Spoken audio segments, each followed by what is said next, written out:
Butler, I'm just going to call it that. I don't really care about the copyright thing. I am calling it The Butler. The Butler stars pretty much half of the noteworthy African-American great actors working in Hollywood today, including Forrest Whitaker as the title Butler character himself.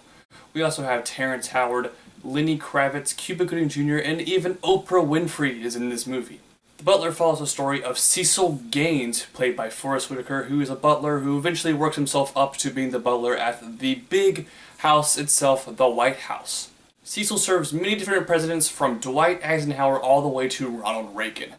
Those presidents are played by Robin Williams, James Marsden, Liev Schreiber, John Cusack, and Alan Rickman. Now, I was looking forward to The Butler for just a couple of reasons. The first one being the cast. The cast in this movie is absolutely phenomenal. I didn't even mention that David Oyelowo is in this movie, also Jane Fonda. The cast is off the charts good for this film. The second reason being, it got really good critical praise. It was definitely a crowd-pleasing movie by the looks of the box office numbers, so that definitely compelled me a little bit more to go see this film. So, how did I end up liking The Butler? This, despite being a relatively cliched and generic movie, is a very good film in its own right. The Butler features fantastic performances from all the cast around the board.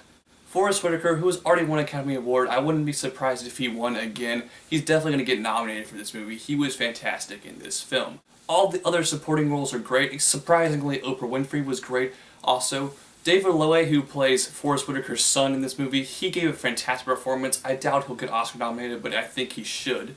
And all the presidents, despite being a couple of them being miscast, were also very good. I think the standout president for me was either John Cusack as Richard Nixon or Liev Schreiber as Lyndon B. Johnson. Those presidents definitely looked the parts a little bit more, and they did the best jobs representing the specific characters that they were playing. I think Robin Williams as Eisenhower was a little bit miscast, but they did enough makeup on him to make him look pretty good for the part. James Marsden as JFK was alright. I think it could have been a little bit better considering how JFK was important to this story. And Alan Rickman as Ronald Reagan, I think he gave a decent performance. I really like Alan Rickman a lot, but come on, Snape as Ronald Reagan, just think about that for a few minutes, it doesn't really work. The rest of the supporting cast of this movie is just absolutely fantastic. Everyone brought their A game for performances in this film. The story itself, like I mentioned earlier, is a little bit generic. It's not completely cliched or anything, but you know, it's kind of that story, the racism story. It deals with all these issues.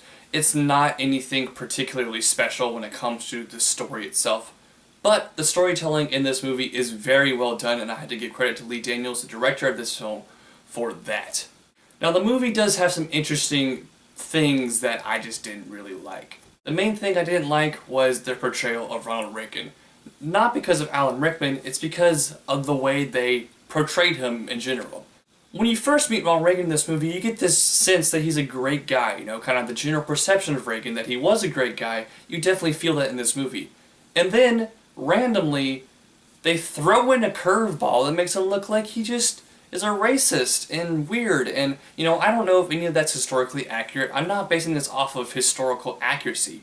I'm basing this off of just a movie standpoint. It doesn't make any sense to have your character just changed so suddenly. I didn't like that about Ronald Reagan in this movie. Really odd approach, and that was definitely my main problem with this film. This movie, interestingly, also plays out kind of like another movie, Forrest Gump, interestingly.